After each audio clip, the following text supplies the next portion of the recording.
Hello നമസ്കാരം IWCampusലേക്ക് സ്വാഗതം. ഈ ഒരു വീഡിയോയിൽ നമ്മൾ പ്രധാനമായിട്ട് ഫോക്കസ് ചെയ്യാൻ പോകുന്നത് എങ്ങനെയാണ് സാധാരണ ഒരു പി സി, അതായത് എൻ്റെ ഈ പുറകിലിരിക്കുന്ന ഈ ഒരു പി സിയിൽ എങ്ങനെയാണ്, ഇതൊരു പഴയ പി സി ആണ്, ഈ ഒരു പഴയ പി സിയിൽ എങ്ങനെയാണ് വിൻഡോസ് 11 ഇൻസ്റ്റാൾ ചെയ്യുന്നതാണ് കാണിക്കുന്നത്. വളരെ സിമ്പിൾ ആയിട്ടുള്ള സ്റ്റെപ്സ് ആണ്.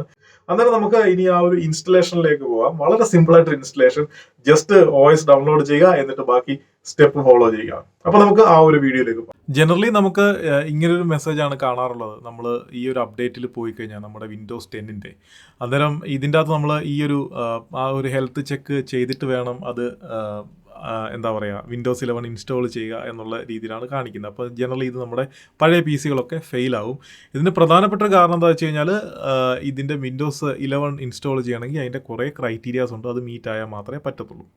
അപ്പോൾ അതിലെ ഒന്നാണ് നമ്മുടെ TPM മൊഡ്യൂൾ. അത് നമ്മൾ സാധാരണ ഇവിടെ നമ്മുടെ ഡിവൈസ് മാനേജറിൽ പോയി കഴിഞ്ഞാൽ നമുക്ക് ഇവിടെ കിട്ടും സെക്യൂരിറ്റി ഡിവൈസസ്. ഇതിൻ്റെ അകത്ത് ഇതിപ്പോൾ AMDയുടെ പ്രോസസ്സർ ആയതുകൊണ്ട് തന്നെയാണ് AMD PSP 2.0 ഡിവൈസ് എന്ന് പറഞ്ഞ് കാണിക്കുന്നു, ട്രസ്റ്റഡ് മൊഡ്യൂളും. അപ്പോൾ ഇത് ശരിക്കും പറഞ്ഞാൽ നമ്മളുടെ മദർ ബോർഡിൽ തന്നെ ഇൻബിൽഡ് ആയിട്ടുള്ളൊരു മൊഡ്യൂളാണ്. ഇതിൻ്റെ അകത്താണ് നമ്മുടെ ഒത്തൻറ്റിക്കേഷൻ്റെയൊക്കെ കീ ഫയലുകൾ, നമ്മുടെ സിസ്റ്റം ലോഗിൻ ചെയ്യുന്ന സിസ്റ്റത്തിൻ്റെ കീ ഫയലുകളും അതുപോലെ ഡിസ്ക് എൻക്രിപ്ഷനൊക്കെ ഉണ്ടെങ്കിൽ അതിൻ്റെ കീ ഫയലുകളും എല്ലാം സൂക്ഷിക്കുന്ന ഒരു മൊഡ്യൂളാണിത്. അപ്പം വിൻഡോസ് 11 മുതലാണ് അത് ശരിക്കും പറഞ്ഞാൽ യൂസ് ചെയ്ത് തുടങ്ങിയത്, അല്ലെങ്കിൽ അങ്ങനെ ഒരു റിക്വയർമെൻറ്റ് വിൻഡോസ് 11 മുതലാണ് നമ്മൾ കണ്ടു തുടങ്ങിയത്. അപ്പം ഞാൻ എന്താ ചെയ്തതെന്ന് വെച്ച് കഴിഞ്ഞാൽ ഈ ഒരു ഡിവൈസിൽ ഞാൻ വിൻഡോസ് 11 ഇൻസ്റ്റാൾ ചെയ്തു. പക്ഷേ ഇതിൻ്റെ അകത്ത് ആദ്യം എനിക്ക് ഈ ഒരു TPM മൊഡ്യൂൾ ഇതിൽ ആദ്യത്തെ ഫേംവെയറിൻ്റെ അകത്ത് ഇല്ലായിരുന്നു. അത് കഴിഞ്ഞപ്പോൾ ഞാൻ ഈ വിൻഡോസിൻ്റെ അപ്ഡേറ്റ്സിൽ പോയിട്ട് ഈ ഒരു ഓപ്ഷണൽ അപ്ഡേറ്റ്സ് എടുത്തിട്ട് ഇവിടുന്ന് ഞാൻ ആ ഒരു ഫേംവെയർ ഞാൻ അപ്ഗ്രേഡ് ചെയ്തായിരുന്നു. ഇങ്ങനൊരു ഫേംവെയർ കാണിച്ചായിരുന്നു ഒരു അപ്ഗ്രേഡ്.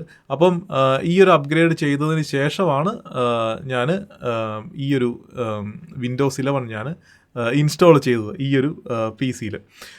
അപ്പം ഇതിൻ്റെ അകത്ത് മെയിൻലി നമ്മൾ ആ ഒരു ഫേംവെയർ അപ്ഗ്രേഡ് ചെയ്ത് കഴിഞ്ഞാൽ ജനറലി നമുക്ക് ഈ ഒരു TPM മൊഡ്യൂൾ കിട്ടും.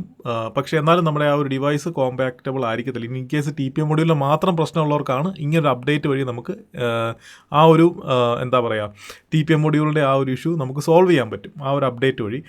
ഇൻ കേസ് അത് മാത്രമല്ല, ഇപ്പോൾ എൻ്റെ ഈ ഒരു പി സിയുടെ എക്സാമ്പിൾ എടുത്താൽ ഇതിന് ആ ഒരു ഇതും അപ്ഡേറ്റ് മാത്രമല്ല ഉള്ളത് പ്രശ്നം, ഫീച്ചേഴ്സും സപ്പോർട്ട് ചെയ്യുന്നില്ല എന്നുള്ളതാണ് ഇതിൻ്റെ അകത്തൊരു കാര്യം. അപ്പോൾ എങ്ങനെ ഇൻസ്റ്റാൾ ചെയ്യാന്നുള്ളത് നമുക്ക് പെട്ടെന്ന് അതിലേക്ക് കിടക്കാം. അന്നേരം ആദ്യം ഞാൻ ചെയ്യുന്നത് വെച്ച് കഴിഞ്ഞാൽ നമ്മളുടെ റൂഫസ് ടൂൾ വെച്ചിട്ടാണ് ഇത് ചെയ്യുന്നത്. ഇത് പല മെത്തേഡ്സ് ഉണ്ട് ചെയ്യാനായിട്ട്. നമുക്ക് രജിസ്ട്രിക്കകത്തുള്ള വാല്യൂ മാറ്റുന്ന രീതികൾ. ഇതിനകത്ത് ബേസിക്കലി വിൻഡോസ് 11 ഇൻസ്റ്റാൾ ആകുമ്പോൾ എന്താ സംഭവിക്കുകയെന്ന് വെച്ച് കഴിഞ്ഞാൽ അതിൽ ഒരു ഫസ്റ്റ് ഒരു ചെക്ക് നടത്തും. നമ്മുടെ ഒരു സിസ്റ്റത്തിൻ്റെ ഒരു കംപ്ലീറ്റ് ഒരു ചെക്ക് ചെയ്യും. എന്നിട്ട് ആ ഒരു ചെക്ക് ബേസ് ചെയ്തിട്ടാണ് വിൻഡോസ് 11 ഇൻസ്റ്റാൾ ചെയ്യാൻ കോമ്പാക്റ്റബിൾ ആയിട്ടുള്ള ഹാർഡ്വെയർ ആണോ അല്ലയോ എന്നുള്ളത് വരുന്നത്. അപ്പം അത് ബേസ് ചെയ്തിട്ടാണ് ഇൻസ്റ്റലേഷൻ എല്ലാം നടക്കുന്നത്. അപ്പം ആ ഒരു ചെക്കിങ്ങിനുള്ള മൊഡ്യൂൾ നമ്മൾ മാറ്റുക എന്നുള്ളതാണ്. അപ്പം ഞാൻ ജസ്റ്റ് വിൻഡോസ് 11ൻ്റെ ISO ഫയൽ അവരുടെ തന്നെ വെബ്സൈറ്റിൽ പോയിട്ട് ഡൗൺലോഡ് ചെയ്തു. വിൻഡോസ് 11ൻ്റെ ഡൗൺലോഡ് വിൻഡോസ് 11 എന്ന് പറഞ്ഞ് നമ്മൾ ഗൂഗിളിൽ സെർച്ച് ചെയ്ത് കഴിഞ്ഞാൽ നമുക്ക് കിട്ടും ആ ഒരു വെബ്സൈറ്റ്. മൈക്രോസോഫ്റ്റിൻ്റെ വെബ്സൈറ്റിൽ തന്നെ ഡൗൺലോഡ് ചെയ്യണം, വേറെ എങ്ങൊന്നും പോയി ഡൗൺലോഡ് ചെയ്യില്ല, ക്രാക്ക് കിട്ടും. ഇപ്പം ഞാൻ ഇവിടെ വിൻഡോസ് 11 ISO എന്ന് പറഞ്ഞ് ജസ്റ്റ് ഒരു സെർച്ച് കൊടുത്തു. അപ്പം നമുക്ക് ഇവിടെ വിൻഡോസ് 11ൻ്റെ തന്നെ കണ്ടോ മൈക്രോസോഫ്റ്റിൻ്റെ തന്നെ വെബ്സൈറ്റ് കിട്ടും. ഇവിടെ നമുക്ക് ISO ഇമേജ് ആയിട്ട് ഡൗൺലോഡ് ചെയ്തെടുക്കാൻ പറ്റും. നമുക്ക് ഇവിടെയാണ് വേണ്ടത് വിൻഡോസ് 11ൻ്റെ ISO ഇമേജ്. അപ്പോൾ നമുക്ക് ഇവിടെ ഈ ഒരു വിൻഡോസ് 11 മൾട്ടി എഡിഷൻ ISO ഇട്ടിട്ട് ഡൗൺലോഡ് കൊടുക്കുക. നമ്മുടെ ഭാഷ ഇവിടെ കൊടുക്കണം, ഏത് ഭാഷയിലുള്ള വിൻഡോസ് 11 ആണ് നമുക്ക് വേണ്ടതെന്നുള്ളത്. അപ്പോൾ ഇവിടെ ഇംഗ്ലീഷ് കൊടുക്കണം. ഇംഗ്ലീഷ് യുണൈറ്റഡ് സ്റ്റേറ്റ്സോ ഇൻ്റർനാഷണൽ ഏത് വേണമെങ്കിലും കൊടുക്കാം. എന്നിട്ട് കൺഫേം കൊടുക്കുക. എന്നിട്ട് നമുക്ക് ഇവിടെ 64 ബിറ്റ് ഇത് ഗെറ്റ് ഈ ഒരു ഡൗൺലോഡ് കൊടുത്തു കഴിഞ്ഞാൽ നമുക്ക് ആ ഒരു ISO ഇമേജ് ഡൗൺലോഡ് ചെയ്യാൻ പറ്റും. എന്നിട്ട് ആ ഒരു വൺസ് ISO ഇമേജ് ഡൗൺലോഡ് ചെയ്ത് കഴിഞ്ഞ് കഴിഞ്ഞാൽ നമുക്ക് അത് വെച്ചിട്ട് നമുക്ക് റൂഫസ് ടൂളാണ് ആദ്യം നമുക്ക് എടുക്കേണ്ടത്. അപ്പം ഞാൻ ജസ്റ്റ് ISO ഇമേജസിലാണ് ഞാൻ ഈ ഒരു ടൂൾ ഞാൻ ഇട്ടേക്കുന്നത്. അപ്പോൾ ഇതിൻ്റെ ഒരു കാര്യം എന്ന് വെച്ചാൽ ലേറ്റസ്റ്റ് വേർഷൻ എടുക്കണം. എൻ്റെ നേരത്തെ 3.19 ഉണ്ടായിരുന്നു, ഇത് വെച്ചിട്ട് വർക്കായില്ല. 3.2021 ആണ് ലേറ്റസ്റ്റ് വേർഷനായിട്ട് ഞാൻ കണ്ടത്.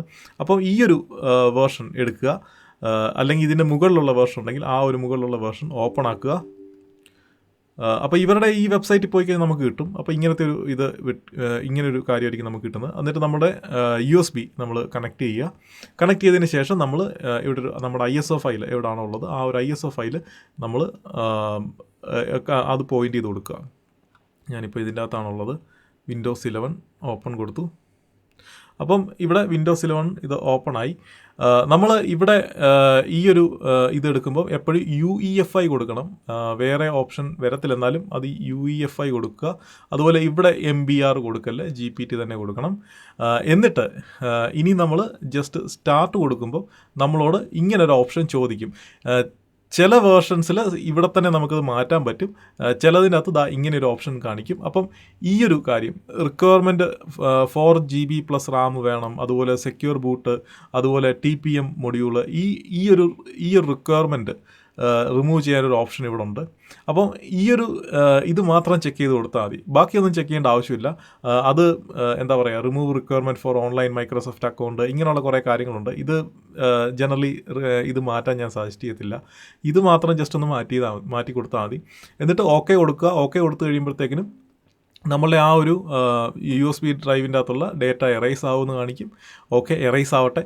എന്നിട്ട് നമ്മൾ ജസ്റ്റ് ഇത് വൺസ് ഈ ഒരു USB നമ്മളുടെ ഇതിനകത്ത് കംപ്ലീറ്റ് ആയി കഴിയുമ്പോഴത്തേക്കിനും നമുക്ക് ഈ ഒരു USB വെച്ചിട്ട് നമുക്ക് ഏതൊരു PC-യിലും നമുക്ക് Windows 11 ഈസി ആയിട്ട് ഇൻസ്റ്റാൾ ചെയ്യാം.